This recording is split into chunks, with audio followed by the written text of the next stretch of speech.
열왕기상 18장 30절에서 40절까지 말씀.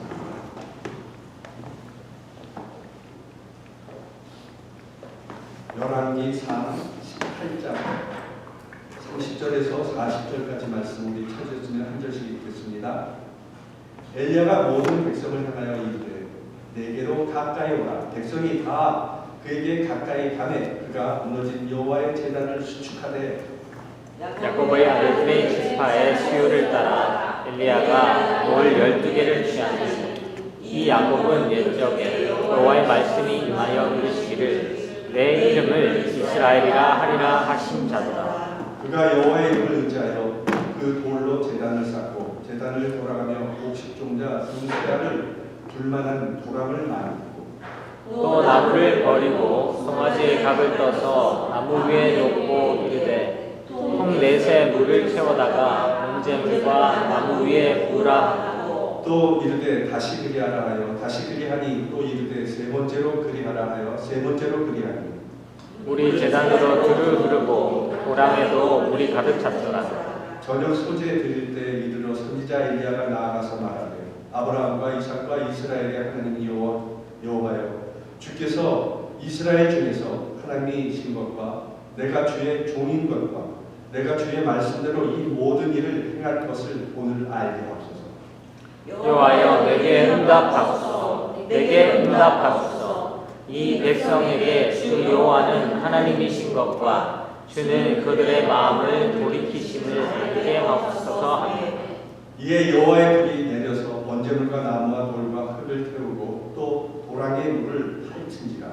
모든 백성이 보고 엎드려 말하되 여호와 그는 하나님이시로다. 여호와 그는 하나님이시로다 하니 같이 읽겠습니다. 엘리야가 그에게 이르되 바알의 선지자를 잡되 그들 중 하나도 도망하지 못하게 하라 하매 곧 잡은지라. 엘리야가 그들을 기손 시내로 내려다가 거기서 죽이니라. 우리 옆에 앞뒤 사람들에게 인사하겠습니다.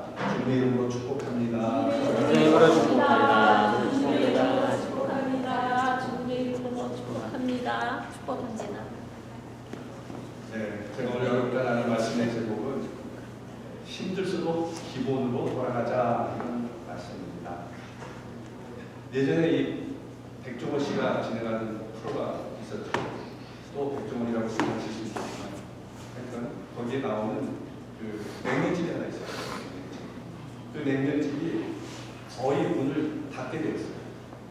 그래서 그 집을 이제 가서 어떤 문제가 있는지를 찾아가서 봤더니 그 집만의 그 냉면을 기계로 잘 뽑아서 그 집만의 비법으로 냉면을 잘 만들었어요. 그래서 이 백종원 씨가 이렇게 먹어보니까 냉면이 너무 맛있는 거예요. 그래서 문제점을 알아보았는데 해결책을 그래서 제시했죠. 이걸 뭔가 마케팅을 잘못했거나 다른 문제가 없는 것 같은데 해결책을 제시해줬더니 이 집이 대박이라고 사람들이 막 줄을 쓰는 거죠.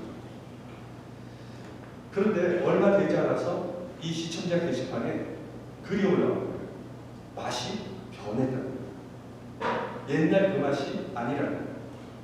그래서 진행팀을 찾아가 보니까 사실 이 회냉면을 그 집에서 잘 만들었는데 이 회는 숙성해가지고 주는 게 핵심이에요. 그런데 사람들이 막 몰려드니까 이 숙성된 회냉면에 주지 않고 그냥 하루 때 안 된 회를 얹어서 준 거예요. 그러니까 이 숙성된 회를 먹었던 사람들이 맛이 변했다는 거예요. 그래서 진행팀이 가서 얘기를 하죠. 이 숙성된 것만큼만 딱 팔고 팔지 말라는 거예요. 그렇게 하면은 나중에 손님들이 다 끊기고 말라는 거예요. 하나, 두 개 더 팔다가 더 많은 손님을 잃어버려요. 그래서 더 팔지 말고 숙성된 것만 팔도록 다시 그렇게 얘기해 줬어요. 다시 기본으로 돌아가는 거죠. 더 많은 욕심을 부리지 않고 그 기본만 딱 팔았어요. 그랬더니 사람들이 계속 끊이지 않고 더 많이 몰려들어요. 그리고 여태까지 불평했던 글들이 다 사라져버려요. 여러분, 우리가 욕심을 버리고 기본으로 돌아가게 되면 반드시 그 어려웠던 상황이 회복되게 된다는 거예요. 그런데 편법을 쓰고 자신의 생각이나 욕심대로 다 이 기본을 다 무시한 채 그렇게 한다면 문제가 발생할 수밖에 없다는 거예요. 인생이나 사업이나 마찬가지. 어떤 편법을 쓰나 잔머리를 굴린다는 거죠. 사람들이 앞에서는 모르니까 뒤에서 딴짓을 하는 거죠. 이렇게 잔머리를 쓰는 거. 당장은 잘 되는 것처럼 보이나 결국 문제가 돼서 실패할 수밖에 없다는 거예요. 더디고 어렵더라도 기본을 지키는 것이 중요하다는 거예요. 그래서 우리 삶이 어렵고 힘들더라도 기본을 무시하고 살아서는 성공의 길로 갈 수 없는 거예요. 신앙도 마찬가지잖아요. 우리 신앙이 기본으로 돌아가고 기초를 잘 다지며 나가게 되면 어떤 고난이 닥쳐도 힘든 일이 벌어지고 어려운 일이 닥쳐도 다시 회복할 수 있는 그런 환경이 된다는 거예요. 그래서 하나님의 은혜와 축복을 결국 누리게 된다. 오늘 본문 말씀이 기록될 때는 북이스라엘 아합 왕 때는 물질이 아주 풍요로운 그런 시대였어요. 근데 대부분의 우리 삶에 모든 것이 풍족하고 넉넉하고 막 차고 넘치면은 사람이 좀 게으르게 돼 있어요. 좀 나태해지는 거죠. 이만큼 벌어놨기 때문에 뭔가를 안 해도 그냥 편하게 살 수 있으니까 이렇게 수입이 늘어나게 되면 신앙적인 것도 성장하는 그런 것이 맞는데 어떻게 보면은 여러 가지 물질이 늘고 수입이 늘면은 신앙적인 것은 약간 퇴보하는 그런 일로 사람들이 간다는 거예요. 마치 이 아합과 똑같았어요. 아합은 풍요로운 삶을 살았어요. 그런데 시돈의 왕의 딸인 이세벨을 아내로 맞아요. 근데 이 시돈은 바알과 아세라의 본거지예요. 그래서 시집 오면서 이 바알과 아세라까지 같이 다 데리고 온 거죠. 그래서 이 북이스라엘이 그 바알과 아세라가 계속 그 사람들을 우상으로 섬기게 되니까 영적인 것이 무너지기 시작합니다. 그래서 그 전에 하나님을 섬기는 것과 바알과 아세라를 섬기는 것, 이거 두 개 다 섬겨요. 근데 하나님은 절대로 두 신을 섬길 수 없다고 했어요. 우상을 섬기지 말라고 했어요. 다른 신을 섬기지 말라고 했어요. 그래서 그들의 죄를 아시고 그들을 징계하시기로 결정하셨어요. 엘리야를 통해서 3년 6개월 동안 가뭄이 될 것이고 비가 내리지 않을 것이다. 이렇게 선포하세요. 그리고 나서 3년 6개월이 되었을 때 엘리야를 부르셔서 비가 올 것을 선포하시고 또 바알과 아세라 선지자들과 대결을 하도록 합니다. 그런 상황에서 엘리야가 편법을 선언했나요? 그렇지 않습니다. 바알 선지자 450명과 맞서 싸우면서 특별한 어떤 자기만의 비법이나 그런 편법을 쓰지 않았거든요. 항상 기본을 지켰어요. 믿음의 기본을 지켰어요. 그럴 때 하나님께서 불로 응답해 주시고 그리고 이 바알 선지자 450명을 죽게 하는 그 하나님의 능력을 주셨고 오늘 본문 말씀을 통해서 우리가 힘들고 어려울수록 지켜야 할 기본이 무엇인지 여러분과 함께 살펴보면서 은혜를 나누도록 하겠습니다. 첫째, 엘리야는 가장 먼저 여호와의 제단을 수축했다, 세웠다 이렇게 말하고 있어요. 열왕기상 18장 23절 24절에 보면 그런즉 송아지 돌을 우리에게 가져오게 하고 그들을 송아지 한 마리를 택하여 각을 떠서 나무에 놓고 불은 붙이지 말며 나도 송아지 한 마리를 잡아 나무에 놓고 불은 붙이지 않고 너희는 너희 신의 이름을 부르라. 나는 여호와의 이름을 부르리니 이에 불로 응답하는 신 그가 하나님입니다. 백성이 다 대답하되 그 말이 옳도다 하니라. 이 송아지 두 마리를 가져다가 한 마리는 바알을 섬기는 그 자들이 가져가고 하나는 엘리야가 이렇게 가져갑니다. 그래서 서로 하나님께 제물을 드리게 되죠. 그리고 제물을 놓고 기도할 때 불로 응답한 신이 하나님이시다. 이렇게 얘기하면서 백성에게 얘기를 하니까 백성이 인정을 하는 거죠. 그렇게 하자. 다 그래서 백성도 그것을 받아들여요. 그래서 먼저 바알을 섬기는 자들이 자신의 신을 불렀어요. 그러나 불이 임하지 않았어요. 그러나 엘리야는 바알 선지자들과 같은 방법으로 그렇게 하지 않았어요. 본문 30절에 보면 엘리야가 모든 백성을 하나여 이르되 내게로 가까이 오라. 백성이 다 그에게 가까이 가매 그가 무너진 여호와의 제단을 수축하되 이렇게 말씀합니다. 그러니까 무너진 제단을 먼저 수축한 거예요. 그리고 백성을 제단에 가까이 오게 했어요. 여러분, 우리가 가장 기본이 뭐냐면 주님의 성전에 가까이 와서 제단을 쌓는 거. 이게 가장 기본이에요. 이거를 먼저 해야 됩니다. 제단을 수축했다. 수축은 보수에서 쌓는 거예요. 그게 수축하는 거. 아마도 바알 선지자들은 영적 싸움을 하는데 바알과 영적 싸움하는 그 지역이 하나님을 섬기고 제사를 드리던 그 제사의 장소였던 것으로 보여요. 그런데 우상을 섬기다 보니까 하나님께 제사 드리던 그 터가 완전히 무너져 있는 거예요. 그래서 엘리야가 안타까운 마음을 가지고 여호와의 제단을 먼저 수축하는 거죠. 제단을 먼저 쌓는 거예요. 이것을 상징하는 의미는 무너져버린 하나님께 드리는 제사를 다시 세우겠다는 거예요. 지금으로 말하면 예배를 회복하라는 거예요. 예배. 우리가 여태까지 드렸던 예배, 그 예배가 하나님이 받으시는 예배였다면 괜찮습니다. 그런데 그 예배가 하나님이 받으시지 않으시는 그런 예배를 드렸다면 다시 예배를 수축해야 돼요. 그것이 기본인 거예요. 하나님은 이스라엘 백성들을 출애굽시키면서 그들과 언약을 맺으세요. 그리고 그들에게 두 가지를 주세요. 한 가지는 뭐냐면 율법을 주세요. 십계명을 주면서 율법을 주셔서 그 율법대로 살아가도록. 그러니까 하나님이 말씀하신 그 말씀대로 그 살아가는 그 하나님의 백성이 되도록 율법을 주세요. 또 한 가지는 성막을 주세요. 성막. 그래서 성막 짓는 것을 가르쳐 주세요. 성막은 제사를 통해서 하나님을 섬기는 법을 가르쳐 주기 위해서 성막을 짓게 합니다. 그래서 거기에 제단을 쌓도록 그렇게 하나님이 명령하십니다. 제사를 통해서 하나님 섬기는 법을 가르쳐 주는 것, 그것이 이스라엘 백성에게는 중요한 거였어요. 요한복음 4장에 보면 예수님께서 사마리아 수가라는 곳에 갑니다. 거기에 한 여인을 만나게 돼요. 그때 그 여인이 어디서 예배할 것이 모르냐고 예수님께 묻습니다.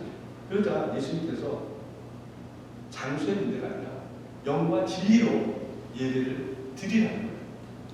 요한복음 4장 23절에 아버지께 참되게 예배하는 자들은 영과 진리로 예배할 때가 오나니 곧 이때라. 아버지께서는 자기에게 이렇게 예배하는 자들을 찾으십니다. 누구를 찾는다고요? 아버지는 예배하는 자들을 찾고 계세요. 그래서 우리는 예배를 드려야 해요. 하나님은 그런 사람을 계속해서 찾고 계세요. 지금 헬라어로 이 찾는다는 말은 정확히 말하는 요구하신다는 말이에요. 요구하신다. 그래서 예배하는 자를 찾으면서 온전한 예배를 요구하시는 거예요. 그냥 여기 몸은 있는데 마음은 다른 곳에 가 있는 그런 예배를 드리지 말고 완전한 예배를 드리라는 거예요. 온전한 예배를 드리라는 거예요. 그래서 하나님께서는 예수님의 이름으로 모인 자들에게 그 예배 가운데 하나님의 은혜와 축복을 주님께서 거하여 주신다는 거예요. 그리고 세상에 감당할 수 없는 능력을 그 예배 중에 베풀어 주신다는 거예요. 그래서 이 예배를 통해서 병든 자들이 치유받고 문제가 해결되는 역사가 예배를 통해서 일어나게 된다는 거예요.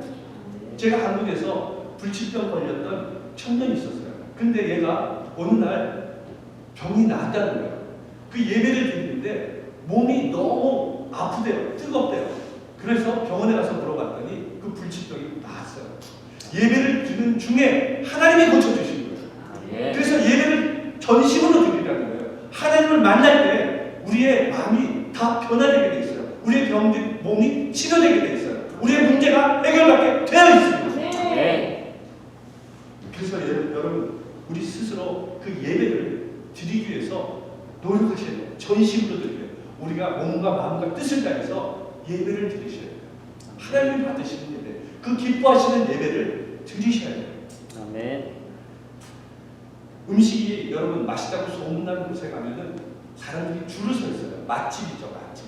맛집에 가면 다 줄 서 있어요. 서로 먼저 이렇게 먹으려고.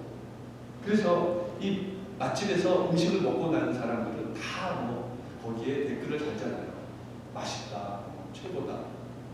저도 이제 맛집에 가서 맛집에서 이렇게 음식을 먹고 나면 기분이 좋아져요. 막 우울했던 사람들도 막 먹고 나면 좋아가지고 맛있게 먹었다 이러고 좋아서 막 글도 남기고 막 이렇게 합니다. 그런데 여러분 예배는 진짜로 하나님이 주시는 그 은혜의 말씀을 받잖아요. 그 달콤한 말씀을 받잖아요. 최고의 선물을 우리가 말씀을 통해서 받잖아요. 아멘. 그러면 예배가 끝난 다음에 기뻐야 돼요. 아멘. 진짜 즐거워야 돼요. 감사가 넘쳐야 돼요. 아멘. 여러분 우리는 육신에 먹는 것만 기뻐하고 감사할 것이 아니라 하나님이 주시는 그 영의 양식을 먹을 때 진짜 감사가 넘쳐야 돼요. 기뻐해야 돼요. 즐거워야 돼요. 아멘. 그것이 진정으로 하나님께 드리는 예배인 겁니다. 세상이 아무리 어렵다고 할지라도 여러분 하나님이 함께 하시면 그런 것은 문제가 될 수 없어요. 어떤 문제도 하나님 앞에서는 아무런 큰 문제가 될 수 없습니다. 아멘. 예배를 드렸다고 하는데 내 마음에 감동이 없고 하나님의 임재하심도 없고 하나님의 은혜가 없다면 여러분 예배를 다시 한번 수축하셔야 돼요. 다시 한번 세우셔야 돼요. 아멘. 예배를 드리는 후에 하나님의 임재하심을 깨닫고 하나님의 능력을 믿는 믿음이 더 확고해지고 이 예배를 통해서 내 삶에 변화되는 역사가 있어야 합니다. 많은 사람들이 자기 자신에 대해서는 너무 관대해요. 내가 하는 거는 다 이유가 있고 그것은 그냥 다 그럴 수 있는 그런 이유로 생각을 해요. 내가 하는 것.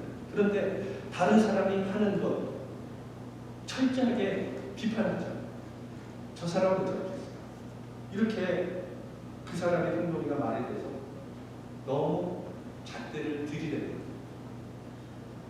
그러나 여러분 그것은 결국 자기에게 돌아오게 돼 있어요. 그 사람을 잣대로 아주 신랄하게 그렇게 난조질을 하면 자기도 그것을 통해서 그렇게 당하게 되어 있는 겁니다. 고린도전서 4장 20절을 보면 하나님의 나라는 말에 있지 아니하고 오직 능력에 있습니다. 여러분 우리는 이상적인 예배에 대해서 이래야 한다. 이런 예배가 온전한 예배라고 말하지만 내 삶에 하나님이 주신 예배에 대한 감동과 감격, 하나님이 살아계심이 없다면 그 예배는 무너진 예배예요. 우리가 말로는 예배를 드리지만 거기에 진짜 하나님의 능력의 역사가 나타나지 않으면 그 예배는 하나님이 온전히 받으시는 예배라고 할 수 없어요. 만약 내 예배가 무너진 것 같고 예배에 대한 기쁨과 즐거움과 소망이 없다면 다시 기본으로 돌아가셔야 돼요. 기본. 처음에 내가 하나님을 만나서 기뻤던 그 기본으로 초심으로 다시 돌아가셔야 돼요.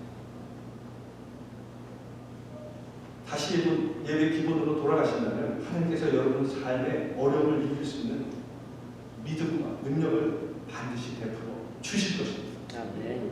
예배를 회복해야 여러분 우리 안에 이 갈급한 가뭄이 그칠 수 있습니다. 예배를 회복해야 하늘로부터 내리는 은혜의 단비를 맞을 수 있는 겁니다. 아멘. 여러분 모두 예배를 먼저 살리시고 예배의 기본으로 돌아가셔서 하나님의 놀라운 역사를 체험하며 살아가는 여러분 되시기를 예수님 이름으로 축원합니다. 아멘. 둘째는 엘리야는 12개의 소를 취해서 제단을 쌓았다라고 이렇게 얘기합니다. 31절에 보면 야곱의 아들들의 지파의 수요를 따라 엘리야가 돌 12개를 취하니 이 야곱은 옛적에 여호와의 말씀이 임하여 이르시기를 내 이름을 이스라엘이라 하리라 하신다.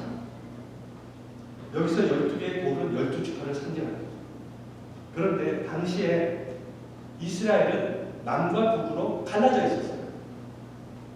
남쪽은 남유다인데 이 유다 지파와 베냐민 지파 이 두 지파가 합심해서 세운 그런 나라죠. 그리고 르호보암 왕이 통치했던 나라. 그리고 북이스라엘은 나머지 10개 지파가 모여서 만든 그리고 여로보암이라는 그 왕이 통치하는 그런 나라였어요. 그래서 서로 질투와 미워하는 그런 관계였어요. 갈등을 계속 일으키는 그런 관계였죠. 그런데 북이스라엘 선지자인 그 엘리야가 제단을 쌓으면서 자기는 10개 지파가 모였으니까 10개의 돌을 쌓지 않고 12개의 돌을 쌓았다는 거예요. 12개의 돌을 취해서 제단을 쌓았다는 거예요. 이 의미는 뭐냐면은 북이스라엘이나 남유다가 다 하나님의 언약을 받은 백성이라는 거예요. 다 하나님의 택하신 자손이라는 거예요. 그것을 강조하면서 서로 미워하고 질투할 것이 아니라 영적으로 하나가 될 것을 강조합니다. 서로 사랑으로 섬겨야 되는 하나님의 택하신 공동체라는 것을 상징적으로 표현합니다. 예수님께서는 마지막 때의 징조를 말씀하시면서 그 중 하나가 사랑이 식어진다 이렇게 말씀하셨어요. 마태복음 24장 12절에 보면 불법이 성함으로 많은 사람의 사랑이 식어집니다. 그리고 디모데후서 3장 1절에서 4절에 보면 너는 이것을 알라 말세에 고통하는 때가 이르러 사람들이 자기를 사랑하며 돈을 사랑하며 자랑하며 교만하며 비방하며 부모를 거역하며 감사하지 아니하며 거룩하지 아니하며 무정하며 원통함을 풀지 아니하며 모함하며 절제하지 못하며 싸나우며 선한 것을 좋아하지 아니하며 배신하며 조국하며 자만하며 쾌락을 사랑하기를 하나님 사랑하는 것보다 더하며 이게 말세의 징조라는 거예요. 사람이 자기를 사랑하는 거예요. 그리고 부모를 거역하는 거예요. 사랑이 식어집니다. 그래서 말세의 징조를 이런 현상을 보면서 말세라는 것을 우리가 알 수 있습니다. 요즘 보면은 그 부모가 자식을 죽이는 그 한국의 매스컴에 그게 계속 나오더라고요. 그리고 자기의 이익을 위해서 자기 친구를 죽이고 이렇게 패륜적인 범죄가 일어난다는 거죠. 이것이 우리가 하나님의 말씀을 보면은 이런 것을 말세의 징조로 깨달아야 합니다. 예수님은 미리 일어날 일을 예언하셨잖아요. 그 일이 이런 사회적인 여러 가지 일들을 보고 가뭄이나 지진이나 이런 것을 보고 이제 예수님이 오실 때가 됐고 마지막 때라는 것을 우리는 깨달아야 됩니다. 그래서 베드로전서에서 마지막 때 이러한 일이 일어날 것을 알고 소아시아 사람들에게 이렇게 말했습니다. 베드로전서 4장 7절에서 8절에 보면 만물의 마지막이 가까이 왔습니다. 그러므로 너희는 정신을 차리고 근신하여 기도하라. 무엇보다도 뜨겁게 서로 사랑할지니 사랑은 허다한 죄를 덮는다. 마지막이 가까이 오면 어떻게 하라고요? 뜨겁게 서로 사랑하라고 했어요. 여러분 예수님을 믿는 그런 성도라면 서로 뜨겁게 사랑을 해야 합니다. 우리가 어려울수록 기본으로 돌아가야 하는데 성경의 기본적인 덕목이 바로 사랑입니다. 하나님은 사랑이 많으시고 그 사랑으로 이 세상을 다스리고 계십니다. 하나님을 뜨겁게 사랑하고 내 이웃을 내 몸과 같이 사랑하는 것이 예수님께서 우리에게 주신 그런 큰 개념입니다. 하나님을 사랑하는 것은 우리가 하나님을 예배하는 것을 통해서 온전히 이룰 수 있어요. 그리고 형제를, 이웃을 사랑하는 것은 우리 지금 상황 가운데서도 할 수 있는 일이에요. 여러분 모두 기본으로 돌아가서 하나님을 사랑하고 이웃을 사랑하고 가족을 더 섬기고 사랑하시고 하나님께만 영광을 돌리며 살아가는 여러분 되시기를 바랍니다.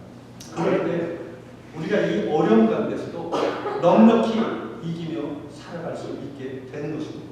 아멘. 여러분 모두 힘들고 어려울수록 하나님을 사랑하고 이웃을 사랑하고 섬기는 여러분 되시기를 예수님의 이름으로 축원합니다. 아멘. 셋째, 엘리야는 하나님을 위한 간절한 마음을 가지고 기도했다고 했습니다.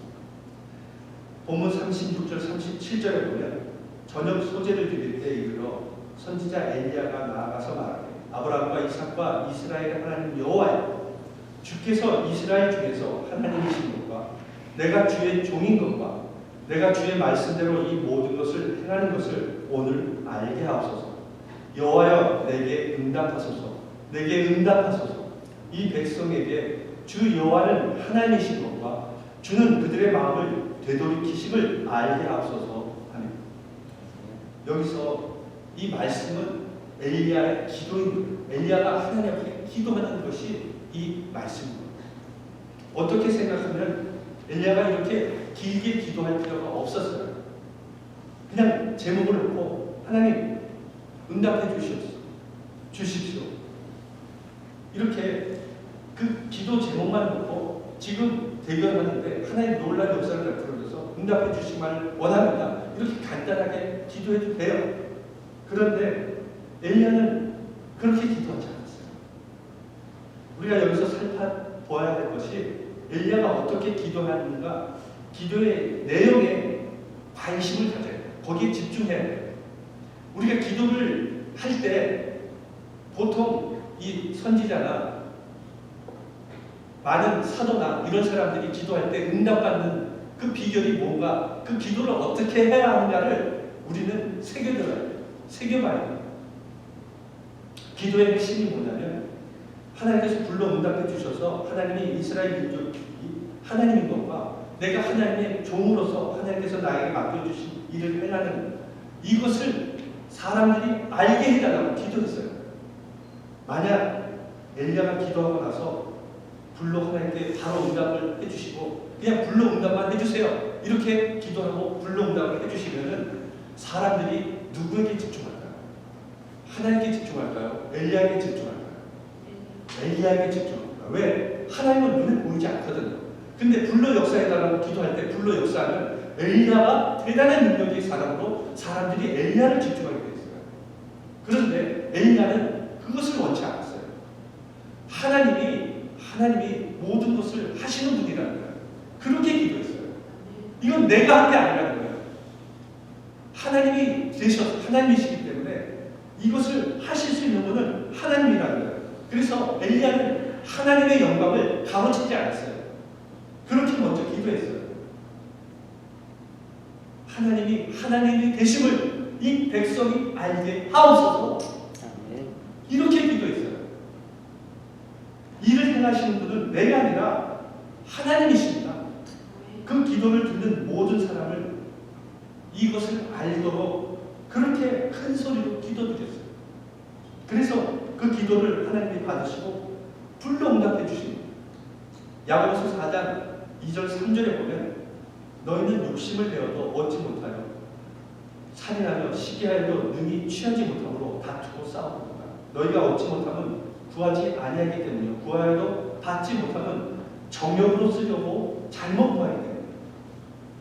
어느 날 여러분, 목사님이 급해가지고 이 노란불이 딱 정지선에 전에 노란불이 되면 지나가면 안 되잖아요. 그런데 급하니까 그냥 지나갔어요. 그래서 경찰이 잡혔죠. 그리고 경찰이 이제 딱지를 들고 달려가니까 목사님이 그 경찰의 소리를 딱 듣자고 하나님 이분을 축복해 주십시오. 그리고 말하면서 제가 4시에 설교가 있습니다. 그런데 너무 급한 나머지 그렇게 가야 하기 때문에 그랬습니다.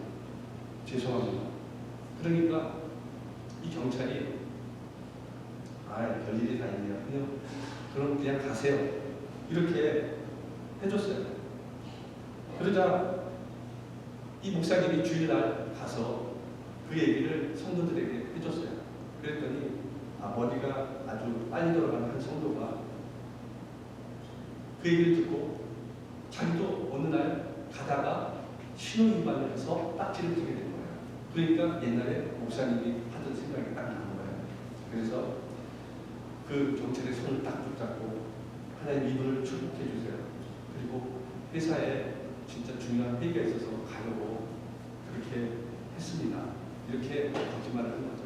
그랬더니 참 별일이 다 있네. 그렇게 얘기하더니 신호위반과 교통정체로 인해서 딱지 2장을 더 받은 거죠. 하나님은 우리의 진실한 기도에 응답해 주십니다. 그렇게 잘못된 기도는 응답하지 않으신다. 어떤 문제가 있어서 저에게 상담을 해오는 그런 성도님들이 많이 있습니다. 전해교회도 있어요. 자녀의 문제, 집안의 문제, 많은 문제들이 있어요. 여러 가지 문제들이. 그런데 그 얘기를 다 듣고 해줄 수 있는 게요, 기도밖에 없어요. 기도밖에. 그 문제를 제가 해결해 줄 수 있는 능력이 있으면 다 해결해 주고 싶어요. 근데 그 문제가 제가 해결해 줄 수 있는 문제가 아니더라고요. 진짜 하나님이 해결해 주셔야 될 그런 문제들이에요. 그래서 항상 문제의 결론은 기도하시다. 기도하겠습니다. 그 기도해 주는 거죠. 그런데 여전히 문제가 해결이 안 돼서 계속 그 문제 때문에 기도해 달라는 사람이 있어요. 그런데 그 문제를 놓고 계속 기도했어요. 새벽 예배 때. 그렇게 같이 손잡고 기도했어요. 그랬더니 제가 나중에 그것을 이제 알아봤는데 그 기도가 응답이 됐더라고요. 와서 얘기하더라고요. 목사님 그거 기도 놓고 그 제목 놓고 기도했는데요. 그거 응답됐습니다.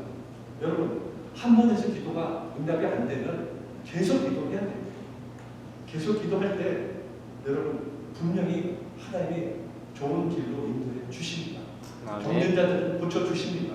아멘. 문제보다 더 크신 하나님이 그 문제를 해결해 주실 것입니다. 아멘.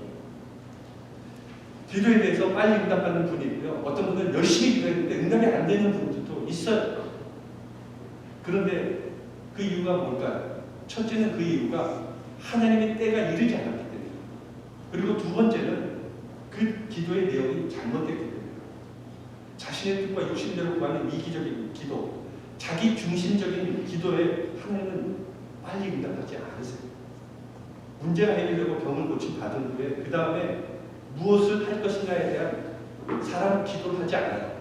보통 병이 났고 무슨 문제가 생겨서 그것이 기도가 돼서 응답이 되면은 그걸로 끝이에요. 그런데 그 이후에 어떻게 할 것인가에 대한 기도가 반드시 필요합니다. 엘리야는 왜 하나님께서 불러 응답해 주셔야 하는가? 하나님이 불러 응답해 줘야 하는 이유, 그거를 놓고 기도했어요.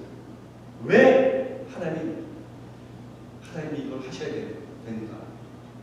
하나님이 하나님 되심과 하나님께서 만물의 주인 되심에 대한 증거를 하기 위해서 그렇게 기도했어요.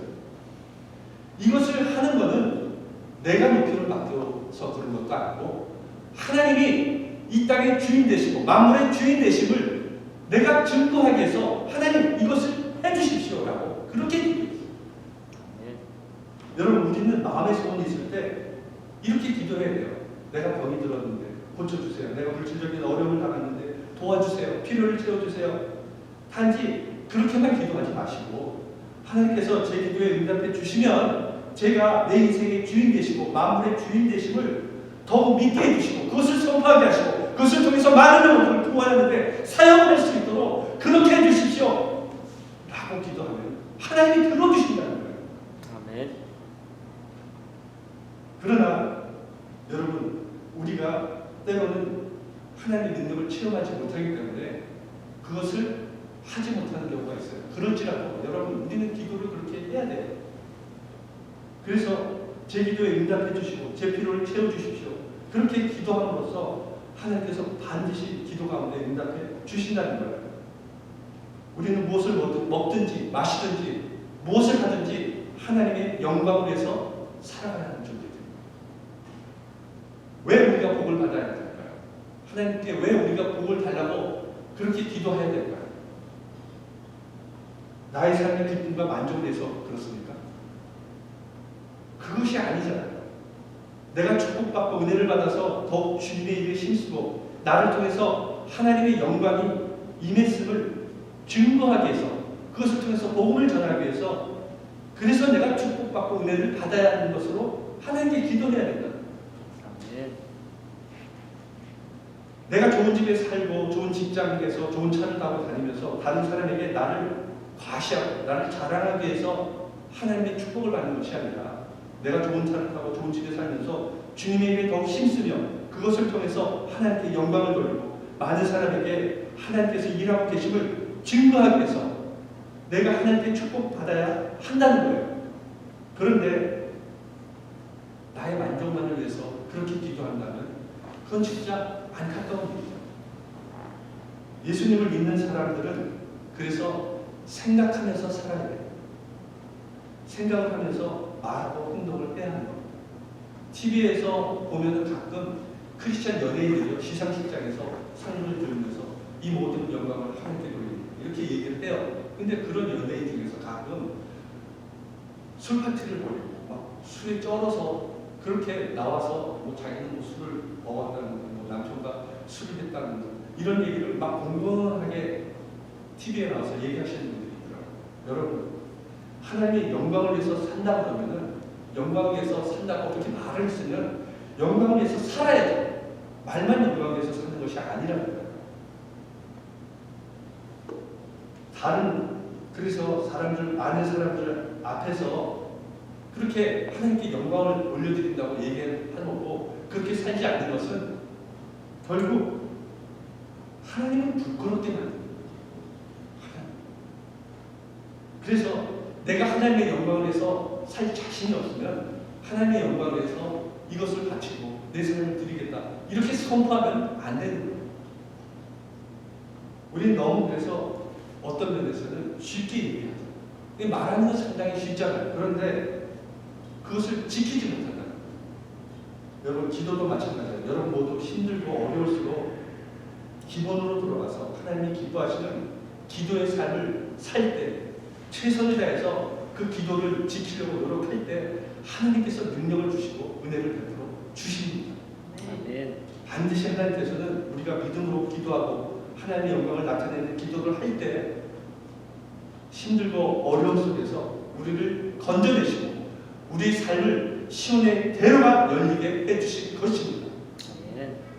기본적으로 면역력이 강한 사람이나 여러분 체력이 좋은 분들 그런 분들은 바이러스에 잘 걸리지 않아요. 똑같은 바이러스라고 할지라도 여러분 기본적인 체력이랑 면역력이 강하신 분들은요 감기에 잘 걸리지 않잖아요. 독감에 잘 걸리지 않잖아요. 신앙도 마찬가지라는 거예요. 우리가 기본적인 신앙의 그런 것이 잘 돼 있잖아요. 그러면은 신앙에 얼마나 서 있는 사람들은요 어떤 어려움이 닥치고 힘든 일이 와도 절망하지 않아요. 낙심하지 않아요. 우울하지 않아요. 불평하지 않아요. 하나님이 주시는 은혜와 능력으로 그 삶을 이겨나갈 수 있는 신앙에 올바로 서 있는 사람. 그래서 항상 하나님의 소망 가운데 살아갈 수 있게 되는 것입니다. 내가 예배에 바로 서 있는가? 내 예배를 통해서 하나님으로부터 은혜를 공급받고 있는가? 그리고 내가 예배를 통해서 하나님의 능력을 체험하고 있는가? 내가 그 예배에 항상 감동과 감격이 있는가를 점검해 보아야 합니다. 그리고 내 예배가 무너졌다면 예배를 회복하고 그 예배를 통해서 은혜 받을 수 있도록 하나님 앞에 간절히 기도하셔야 합니다. 힘들고 어려울수록 서로 사랑하고 섬기는 일에 최선을 다하십시오. 낮은 모습으로 가정을 섬기고 교회를 섬기는 일에 최선을 다해보십시오. 그럼 여러분 하나님께서 높여주십니다. 하나님께서 더해 주십니다. 네. 그리고 어려울수록 하나님을 기뻐하는 믿음의 기도를 드릴 수 있어야 합니다. 모든 문제를 해결하는 출발점은 기도예요. 기도. 내가 원하고 바라는 것이 성취되기 위해서는 반드시 먼저 기도해야 합니다. 힘들고 어려울수록 기도의 자리에 돌아가서 엘리야처럼 하나님의 마음에 합한 기도를 올려드리시기 바랍니다. 그러면 반드시 하나님께서 하늘 문을 여시고 여러분의 삶을 놀라운 축복으로 변화시켜 주실 것입니다. 네. 하나님은 우리를 사랑하십니다. 사랑하시되 끝까지 사랑하십니다. 네. 여러분 모두 하나님의 사랑을 기억하시고 힘들고 어려울수록 기본으로 돌아가셔서 기도하시고 열심히 예배드리시고 사랑하시고 세상을 넉넉히 보며 하나님이 주시는 그 은혜와 축복 가운데 살아가는 여러분 되시기를 예수님의 이름으로 축원합니다. 네. 기도하겠습니다.